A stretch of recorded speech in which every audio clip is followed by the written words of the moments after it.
Good afternoon. Welcome to Advertising Week Europe. Andy Johnson here at the helm again this afternoon. Nice to welcome an old friend back from last year, John O'Donnell, the MD of ESI Commercial. I remember last year, John, you had a very, very loud shirt on. Today, you're more soberly dressed. I did. Well, tonight we've got the gala dinner, of course, at the St James's Palace. So I thought, actually, flowery shirts and ties don't go particularly well. So I went with a more sombre, plain colour. Saying that also, I think it's fair to say I've put on a little bit of weight since last time. So my wardrobe, I'm on the slightly larger side of the wardrobe now. I'm quite glad the table's hiding hopefully most of it. I'm not sure it is. I'm not sure how much we can edit out later on. Yeah, no, we'll see. The camera puts on a few pounds. Interesting time for your company with a new man at the helm, a certain Mr. George Osborne. How's that gone down? Well, obviously it's only just happened very recently, but very, very positive, very pleased. I think it's a brilliant appointment for us. I think it's not just great for us. I think it's great for London. He's a big supporter of the capital. And I think actually it's great for publishing as well. I think it really demonstrates his passion for an industry that's been sort of much maligned recently. And I think it just shows how much life and enthusiasm there is for that particular sector. The critics, of course, have said that he's got no experience at all of editing a newspaper. He says he's got experience of running the country, but not editing a newspaper. How much does that matter? Well, I mean, I don't want to get into too much detail on that because that's obviously for him to discuss. But I mean, the one thing I would say is that he's going to have a hugely experienced team around him, and I would expect him to do a fantastic job, being ably assisted by them. Of course, it's going to be one of his 6 jobs as well. So is he going to have time to do the job properly? Is there between 5 o'clock in the morning and 6 o'clock in the morning? I'm not quite sure. Well, again, to be honest, it's an early start anyway because it's an evening paper. But I mean, again, these are questions for him rather than me. But the one thing I would say is that he was CFO of the country previously, whilst also maintaining a few other jobs. So I don't think it's beyond the wit of man to multitask to that degree. But as I say, you'd have to chat to him about those things. Let's talk about an area we're both well versed in with our background, storytelling. Yeah. How do you see that fitting into advertising now? The whole industry is moving so quickly, and is it still true to say that the best ads are the ones that tell the best stories? Yeah, I think that's always been true, actually. I mean, I think we recently set up a complete division called Story Studio to that effect and to answer that particular need.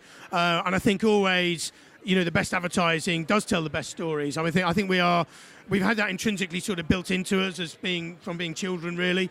And I think that whole concept of a story having a beginning, a middle and an end is something that really resonates and allows people to connect a lot more. And I think, good stories, people know what to expect to a degree. They know what's expected of them. And I think that's really important. I think from a brand's perspective, it's all very well telling a story, but I think it's, equally important that the audience leaves knowing what's expected of them, because at the end of the day they need to turn that into something and turn into something actionable. And also I guess it's really important, isn't it, that the story is good. It does actually engage people and they don't get distracted by all the bells and whistles and all the great technology there's now. If you've got all that without a story, you're not going to get anywhere. Absolutely right. And I think the story at the heart of it has to be authenticity. It has to be believable.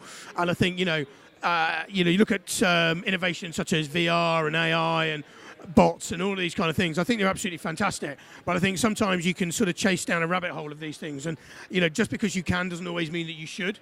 And so what we try to do is we try to really work out if the technology fits within what we're trying to do first and foremost. And we're working with a brand at the moment where VR is right at the heart of what we're doing, but that's because it's really important to immerse the audience at the centre of the story. I think if you just set out by saying we need to try and get VR into something, then I think you end up with something that's a bit try-hard and it doesn't work terribly well, I think. Talk to me about your group, because of course it's just over a year ago since The Independent went digital only. That seems to have paid off, doesn't it? There were a few naysayers at the beginning and there were worries about the numbers of journalists are going to lose their jobs. Quite a few have come over to the digital area, haven't they? Do you see this as a pattern that's going to be repeated across the industry now? Well, I mean, look, I can't speak for everybody else. I mean, I think it was certainly the right decision for us.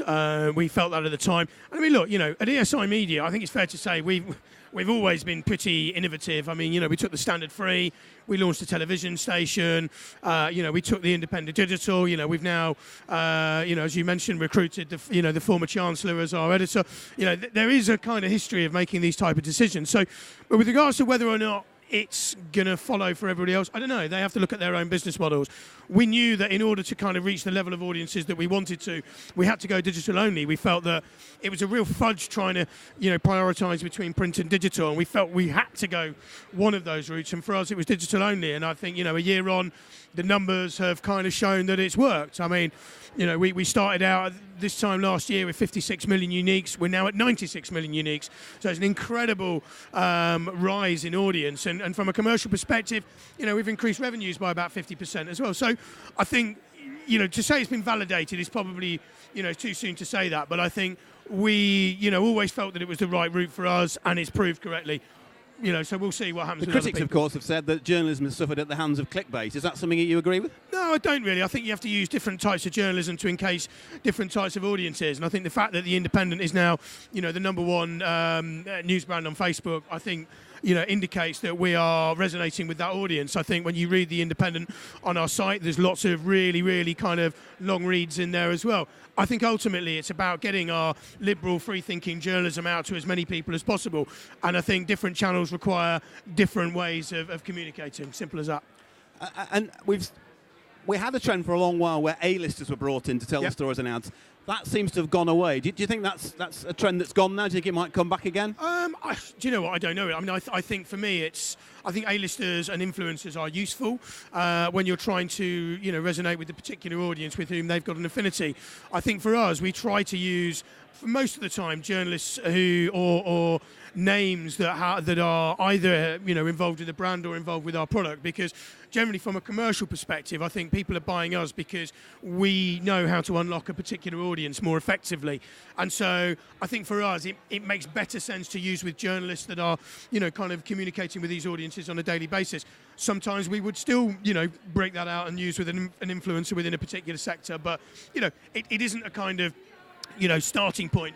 Do we need a big name for this? Do we need, as I say, for us, same with technology, it's always what's the central idea, what's the central purpose of what we're trying to do, and what's the best method of us creating that. Sometimes it'll be a technology route, sometimes it'll be a particular personality route, sometimes it could be both. But it always starts with, what's the answer, what's the idea. Are there any particular trends you think that we are going to see when it comes to storytelling? Yeah, I mean, well, as I mentioned, VR is certainly something that's gaining traction. We're working with a couple of companies on some VR solutions at the moment, which will be really interesting. But I mean, aside from that, there's not particularly new innovations, but I think video and things like Facebook Live are becoming really, really important and really interesting. And I think that whole kind of personalization is becoming key. So I think any technologies that enable, more and more personalization are things that we're definitely interested in pursuing.